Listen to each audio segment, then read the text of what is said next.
Hey guys, I'm Nathan from Arms and Armor.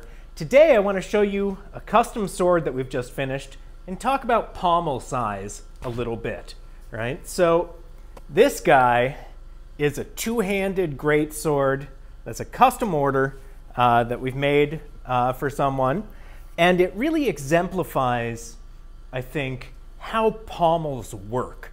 So folks often think of the pommel as a counterweight to the blade, right? Sometimes it is, right? That's one of the ways it functions. But a pommel does a lot of other things too. And you can see this when you compare pommel size on smaller swords and bigger swords, right? This is a giant sword. I'm 5'10". It's sitting on the ground right now, right? So it's really big. It weighs just a little over 5 pounds. And this pommel, it's not peened yet. That's why it just has a little nut on it here holding it together. This pommel is the same size as a pommel on a much smaller longsword, right? You may be thinking, how does that balance out the sword, right? It doesn't. That's not what the pommel is really doing here. It does give some shift in balance, but the main thing that makes this sword wieldy is the distal taper on the blade, right, that shifts the balance of it. So the balance is about here, 6 inches out, and the length of the grip, which gives you a really big lever to hold on to, right? Smaller swords that have a short grip, right, give you less leverage. It's harder to move something with just one hand, right?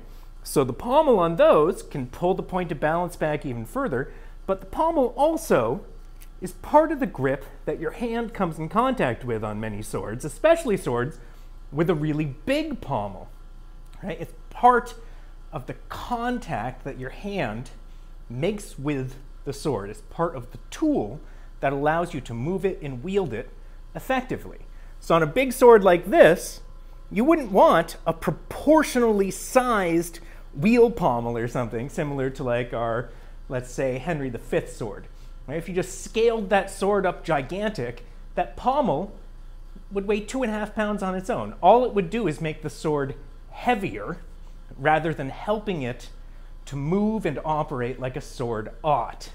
Right? So pommels have a number of roles to play in sword dynamics.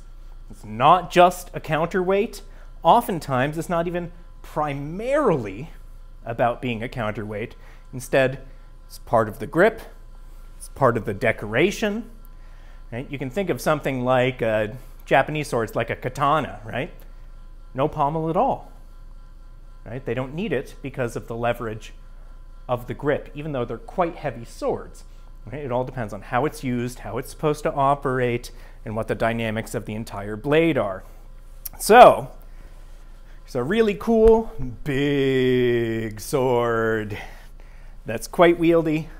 It's a lot of fun, and it illustrates some of these concepts for us. Thanks very much.